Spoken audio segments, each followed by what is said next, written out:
This is the ICET 22 Conference podcast. This year's theme is Sustainable Educational Development and is being hosted by the Danish Network for Educational Development in the beloved city of Aarhus. And now you are probably wondering, is it even possible to jam any more information into a jingle? And yes, of course it is, because we would really like to tell you that ICET is really the short version of International Consortium of Educational Development, and they are the lovely organization behind all of this. My name is Kasper, and I will be your guide throughout this podcast series.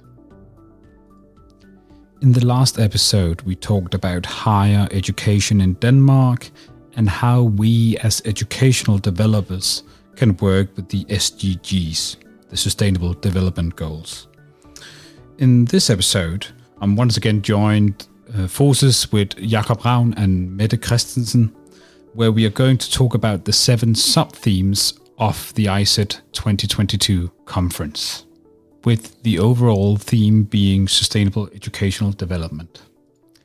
We are not expert in this matter, strictly speaking, but we will give you our take and our perspective on how to use these themes in our own line of work, and hopefully you will get inspired by that. So here we go, and hopefully you will enjoy this episode.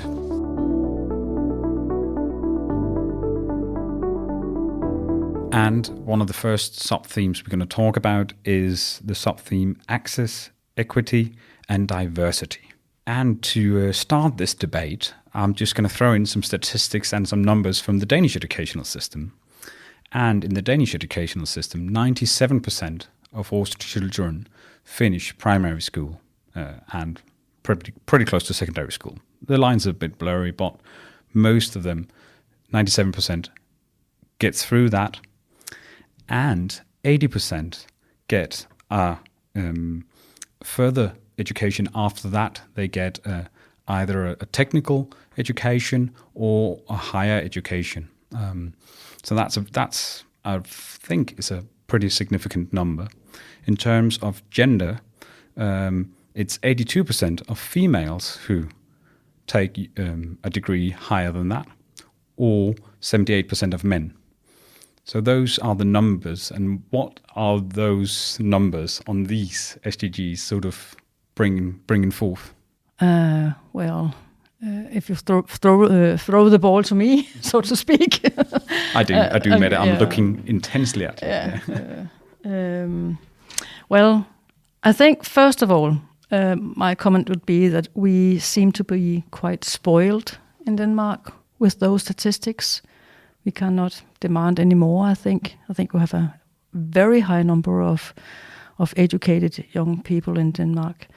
And maybe because we have that, we have a particular responsibility to think how can we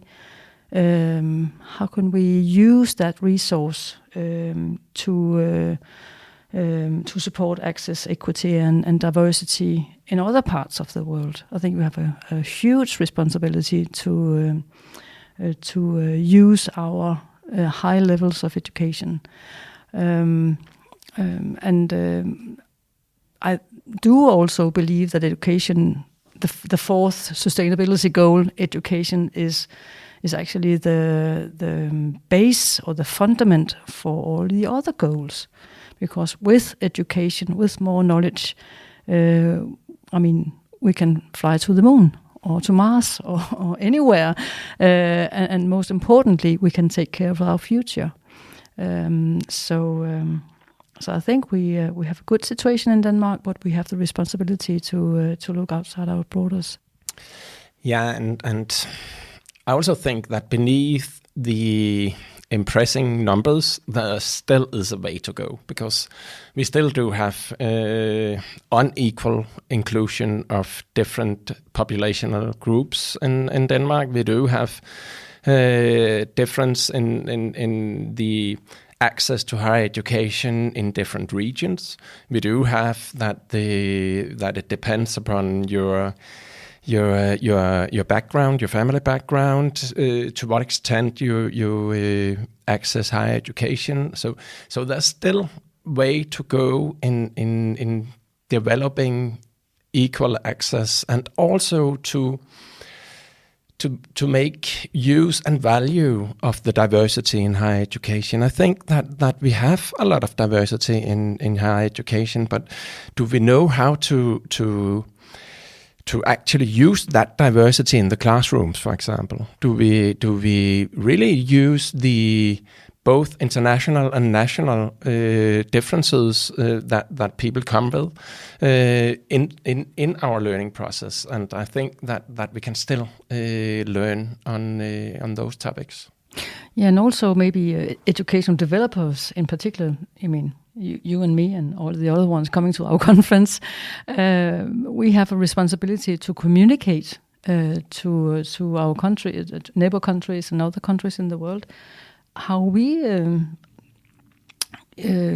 come about having such an equity and access to our higher education in Denmark, and how can we perhaps be inspirational or be an inspiration to other countries. And I think education developers has a particular responsibility to publish and to participate in conferences, to travel around, to spread the news, and also to learn more from other countries.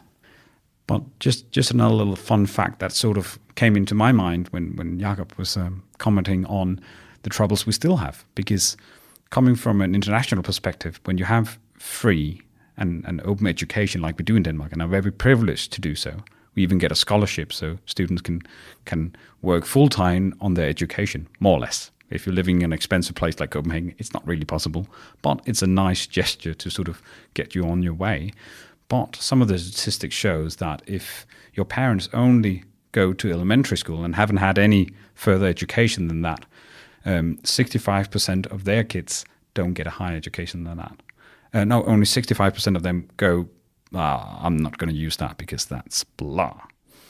But anyway, we still have some issues with getting, kids who have parents with a low level of education to really get them to access and move beyond that in the educational system. I think that's definitely right, and I think that the academic socialization that happens or should happen in the first year of study is still, even though that I think almost all Danish universities are working on that topic, we still can go a long way to include all different kind of students that comes to university, and exactly because the numbers of the percentage of the population that access higher education is so high in Denmark, we also have a high diversity of students. So we need to take care that no matter what kind of background, you also feel included. You feel that you have a place at a Danish university, and as you mentioned, Kasper, this is to some extent the case, but not to the entire case. No, and that's also what I hear as an education developer when we do the teacher training courses and other stuff. That's actually what many teachers say are the challenge when teaching. They cannot assume that all students have the same academic genre conception or traditions as they have themselves. So 10 years ago, perhaps 15 years ago, they taught in one way because the population of students was much more homogeneous.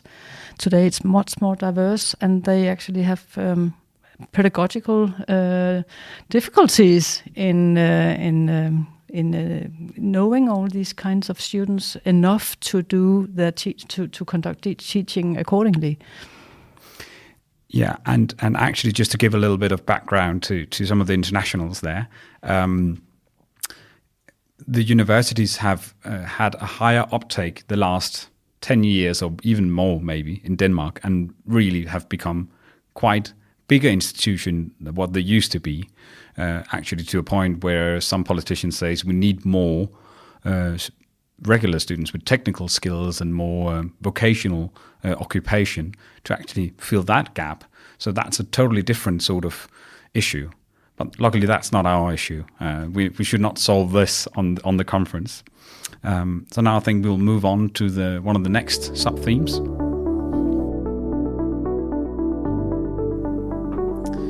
So the next two sub-themes we're going to talk about is going to be the sub-theme of change and recontextualization. And that's funny because that's something we tried to work with within this conference. And I've been involved quite a lot with how to make this a hybrid conference. So we are sort of trying to recontextualize the concept of a conference, making it more open and accessible to a broader variety of participants. And Jakob, I want to stay a bit with this recontextualization, because how would you see a possible recontextualization of higher education? First of all, I definitely think that we need to recontextualize higher education. We have, in many societies, aging populations. We are expected to stay much longer on the labor market. So we need much more frequent access to upskilling, and higher education is a vital part of that frequent, continuous upskilling of the labor force in most societies today, at least Western societies. It's a very important part. So I think that we need to find new formats for that, because the existing format of continuous upskilling in higher education is not possible to do in that to that extent. That will be necessary. We also need to find new models for that to happen, and I think it needs a recontextualization of higher education. We need smaller chunks of learning processes to take place more frequent, and for that to happen, I think that we also need to think about what kind of knowledge, qualifications, and competences are needed in the future labor market, in the future societies. And well, the concept of or the theme of recontextualization has also another connotation. We planned this conference during the COVID-19 lockdown, and you could say that this was a real recontextualization of many higher education workplaces, and for students especially, it was a really hard time to be recontextualized home in your private sphere and still going to school, and for teachers being at home in the living room and teaching the students via online media and so on. And that whole experience of being recontextualized with your body in higher education has also inspired us to promote this theme as an urgent theme, because the recontextualization also is a matter of physical places where higher education can take place. We have experienced during the COVID-19 that higher education can take place in our living rooms. It can take place in isolation, so to speak. And not to say that this is ideal, not at all. But I mean, it has really opened our minds about where higher education can take place. I think it's important to acknowledge that for the future, that universities are not only great buildings that we put people into, and that's where higher education is. It can take place in many places. And what it also showed was that knowledge is actually accessible everywhere nowadays. So the university education is not about providing knowledge as such, because students can find knowledge almost everywhere.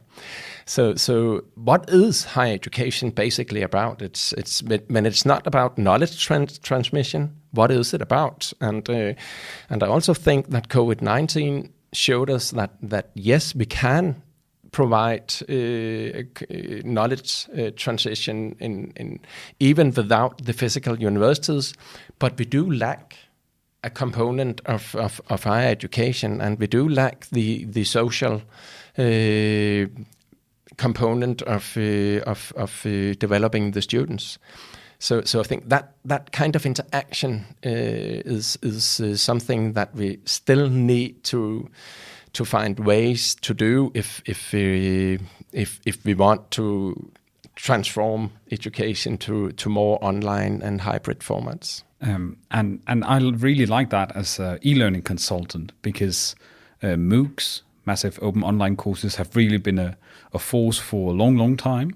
But I think now with the COVID situation, it's been more transparent to faculty how they can use that. And especially if it's like little extra educational bits you need to learn further on after you graduated universities. These little university orchestrated courses can really, really be good as a substitute to further develop the workforce. At least I've taken a couple of MOOCs about podcasting and all sorts of fun, and that sort of developed me in my professional career simply because I could get a little input from university even after I graduated without having to enroll in a big sort of formal course. But that's, for me at least, is recontextualizing the way we look at our responsibilities as universities. We are there to educate everyone, not just our own students. We have that, I would almost say, moral obligation, yeah, to try and do that. I definitely think you're right. And MOOCs are a great example of a sustainable way of providing education for many. On the other hand, it also is an example of the limits, because MOOCs have a typical dropout rate of 80 to 90%. So when you again lack the social component, you also see that only a few can actually take benefit from that educational offer. So I think that we still have some learnings and some way to go to make that model or format work. And can I add another aspect of recontextualization? Because what we have discussed in the preparations of the conference is also what happens to, let's say, theories or pedagogical models or pedagogical ideas when we move them from one context to another.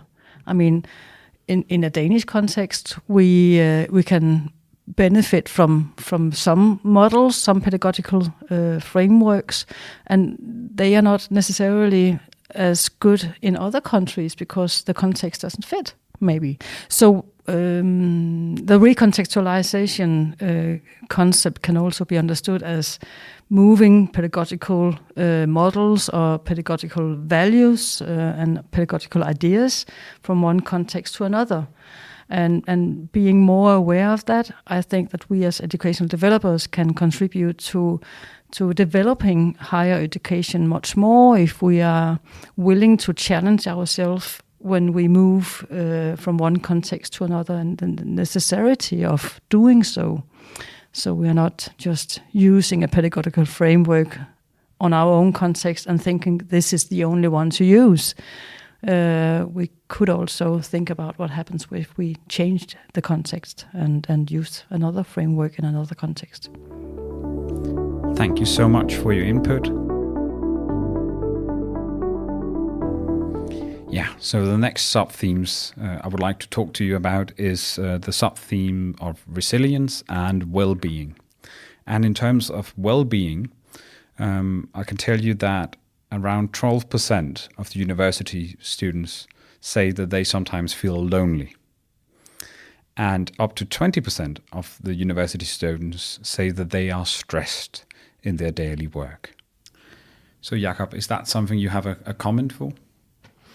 I can definitely relate to the fact that a lot of students feel stressed, and a lot of faculty as well. And I do think that we have a structural challenge in higher education, at least in Denmark.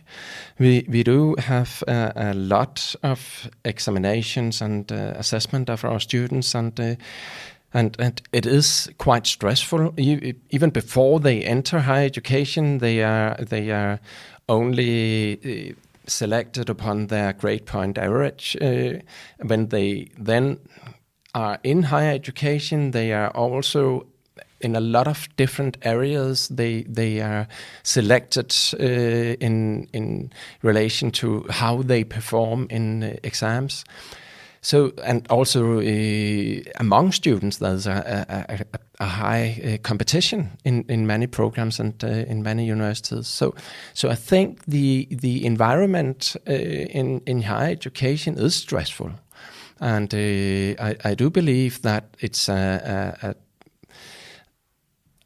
job for educational developers together with faculty to change the way we provide feedback for our students. It doesn't have to be exams and summative assessment all the way. We can provide feedback in different ways. It's also how we use feedback and also how we use assessment to select students for different parts of the educational system. So there is an educational job to do to make it less stressful to be a student in higher education, I think. Yeah, and not only less stressful, but actually enjoyable to be a part of higher education.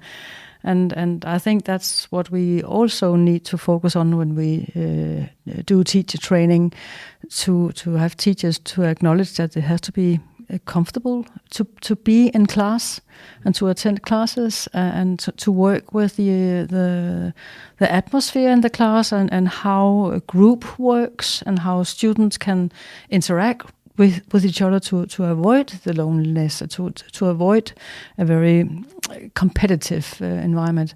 Yes, university is quite competitive, but it doesn't have to mean that you are on your own in it. And we can do a lot there and improve much more, I think, in making very good learning environments that address both a competitive atmosphere, but also a very pleasant, not pleasant, you can say, but including and respectful atmosphere where nobody feels excluded. I think you're absolutely right, and I also think that the same counts for faculty, because faculty are also evaluated all the time. So the kind of stressful environment is not only for the students at universities; it's also for the faculty who are continuously evaluated on all kind of performance dimensions, and this also means that the evaluation culture is something that goes on in every aspect of higher education and university life. Yeah, and Jakob, Kasper, you mentioned also resilience as one of the themes. And in that theme, we want to address how educational developers can support a more resilient, you can say, teacher identity, or how to support teacher agency, because we know that many teachers at universities that actually don't have a pedagogical education. They are in the university because of their academic ambitions and academic career, and by the way, they are also teaching. And with the ever-changing learning environments and the rapidly change in the educational IT business, you can say, that invades the teacher's way of doing teaching. I think we have a job to do to support a more resilient teacher identity, simply a more robust teacher identity that can help teachers not being too burned out when changes are coming, as we saw in the COVID-19, for instance. I think you're right, but I do also think that it's not only the individual obligation to be more resilient. It is also a structural kind of challenge here that we need to cope with. Yeah, exactly.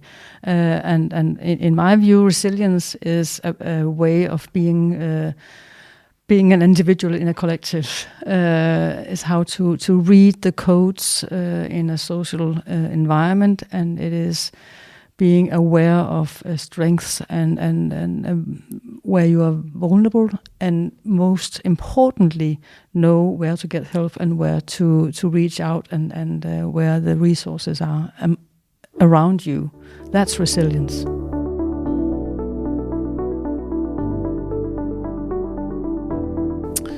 So now we have to talk about, we want to talk about the last two sub-themes. That is doability and sustainable learning spaces. So let's start up with doability. And we already had a bit of a chat off the record.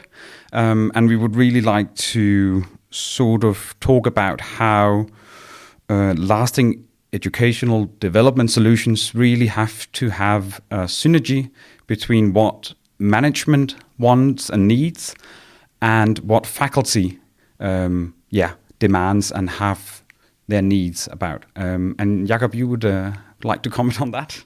Sure. Yeah, because I think that most educational developers and educational development centers and departments can relate to this kind of different expectations and needs from different parts of the organization, and in particular the management expectation in relation to what is needed in the departments, and how can you stay relevant in the eyes of the teachers, the faculty, the departments, and at the same time stay kind of loyal and relevant for the management of the university. So this dilemma, I think there's no easy solution to it. It's not a quick fix, but I think we always need to address the dual expectations and especially in how we organize our activities. I think that we need to constantly think about how can we be accessible from the teachers, the faculty.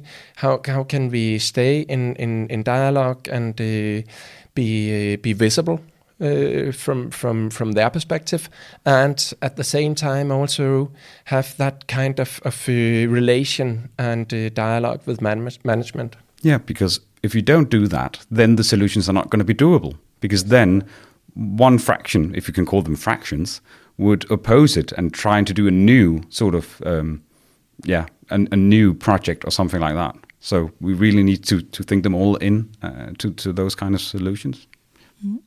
Yeah, and one solution, or at least one example of I think, doable solution is actually Jakob's center, who has an ambassador agreement between the individual teachers, some of the individual teachers, the head of department, and the Center for Educational Development, meaning that there is actually a formal agreement that some very dedicated teachers can be affiliated with the development department, or with the Educational Development Center for a certain period of time, let's say 3 years, and that the department management sit together with the teacher and the educational consultant to arrange how many percentage, how many hours, what kind of projects, and which kinds of products should be delivered in the end. So everybody can see the positive effects of such an formalized agreement. And I think it is the formalized agreements that are most durable, actually, even though we may not think it, but it actually is. Jakob, would you like to elaborate on that? Yeah, but I think as Mette also mentioned, that's one way of coping with this doability, and I think that the ambassador model that Mette describes works very well for us. It's it means that we have that kind of anchoring in the specific disciplines. And what you want as an educational developer and as an educational development center is also to have that kind of disciplinary orientation and anchoring of your activities. So I think it is important that we have this kind of at one end, we have the ambassadors, which are faculty members who are affiliated to the center, and from the other part, we also have educational consultants, educational developers who are affiliated to the department. So it go both ways in that, and I think that creates a community where you can talk about teaching and teaching development in a specific discipline. At least it's a good framework for getting, some lasting, some durable collaboration between developers, educational developers and faculty, because it's formalized, it's put into some sort of organizational scheme that can sort of make it lasting. Yeah, and sometimes if you want a change of culture or change of ways of talking together as colleagues or as teachers, you need to start that process or that change process by framing it in some way quite formally in the beginning, and then you can loosen up when it becomes an habit, becomes a culture. Otherwise, it's really difficult to make a cultural change if you don't have all partners in it together and shake hands and says, this is what we do. Thank you for that. And now I think we will move on to the sustainable learning spaces. And one of the best sustainable learning spaces I've ever seen was at TU Delft in Holland, where they actually built a building that was literally sustainable in terms of energy, in terms of water. It was run internally in the buildings with solar panels and wind power and all that sort. But what was even better, at least, more important for me in an educational sense, was that all the rooms were extremely flexible. You can open the walls and make the room twice as big.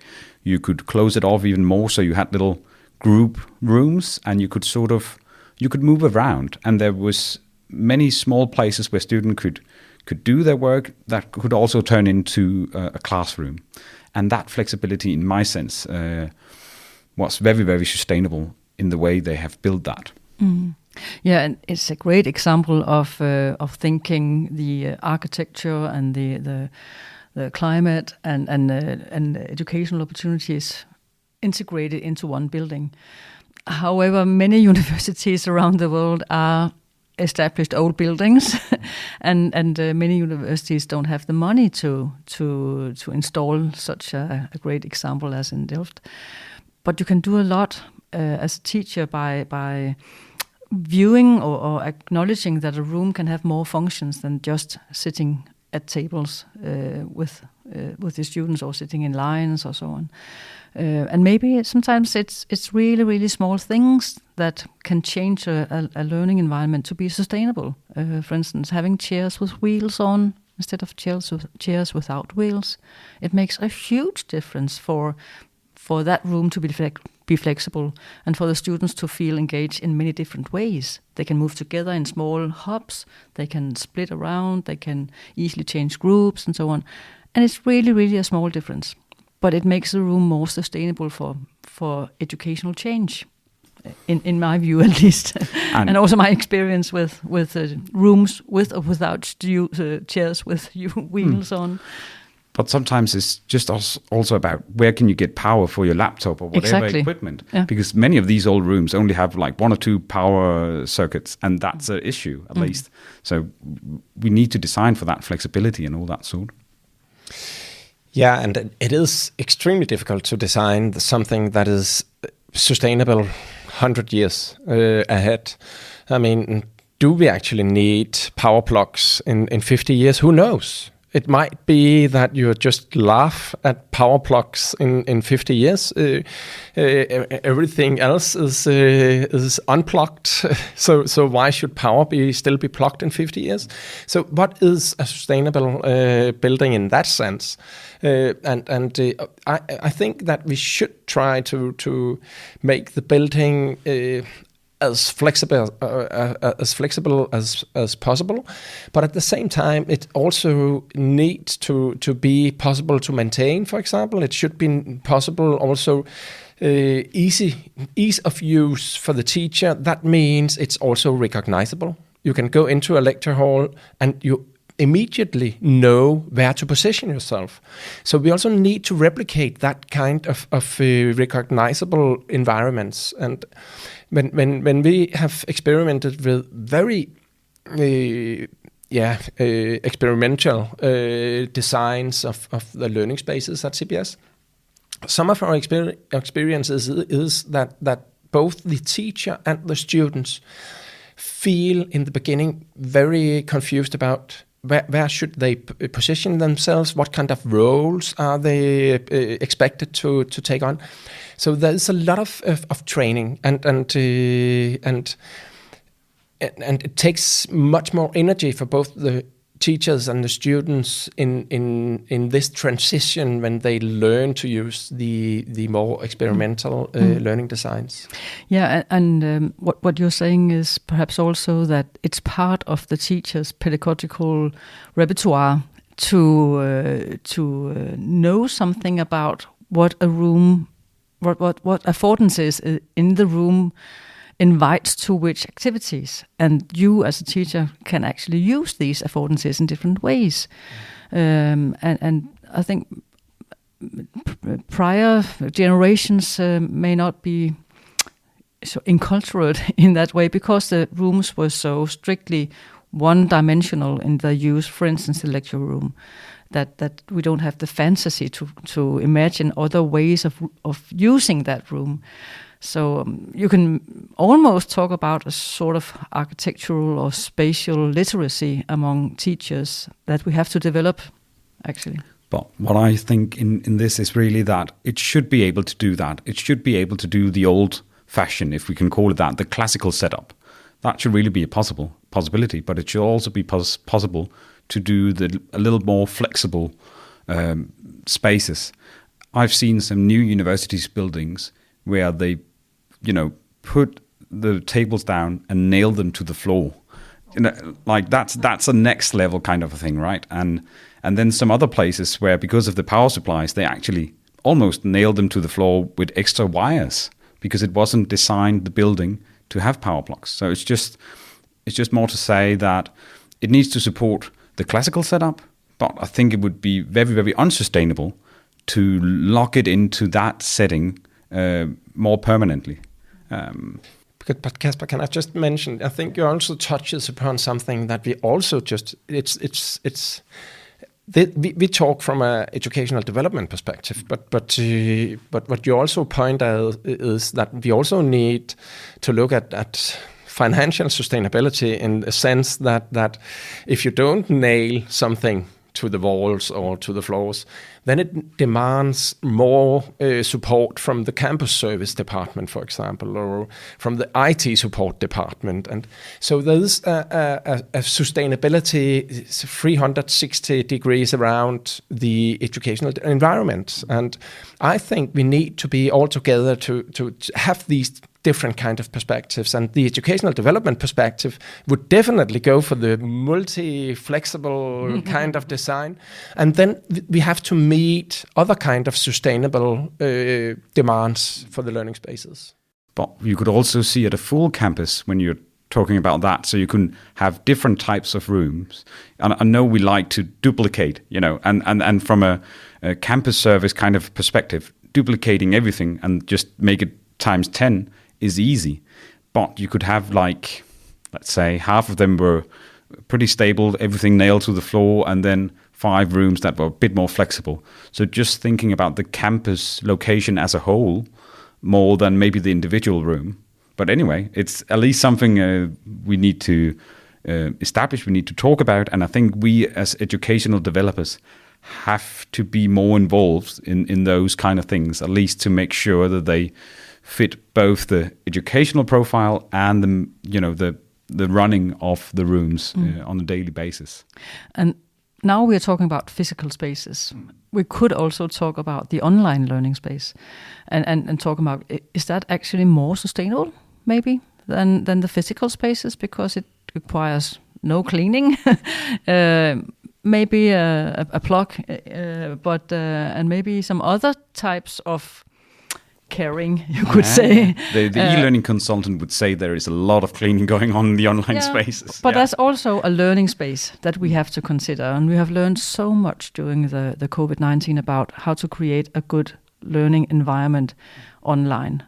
But we still need some research, I think, into how can we do that more deliberately and more sustainable in a way, so it not becomes just the individual teacher's preferences, but actually becomes a knowledge-based strategy. And make it more durable.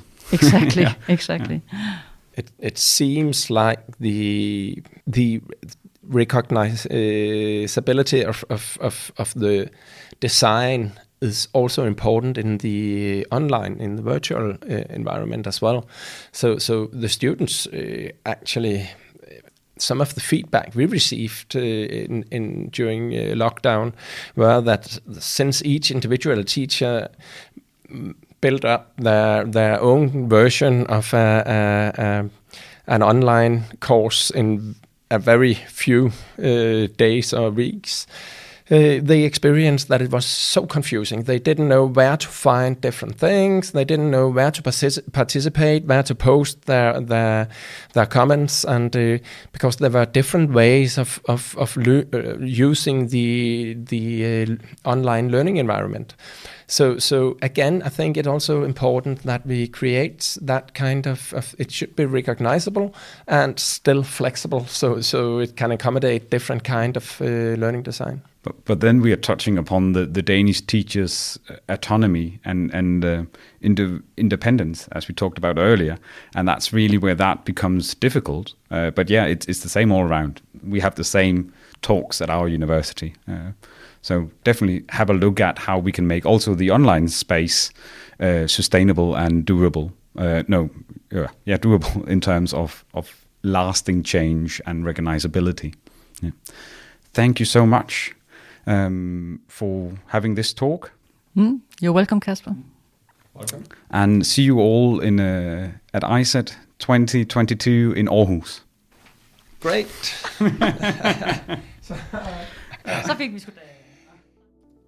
So thank you for listening to this episode.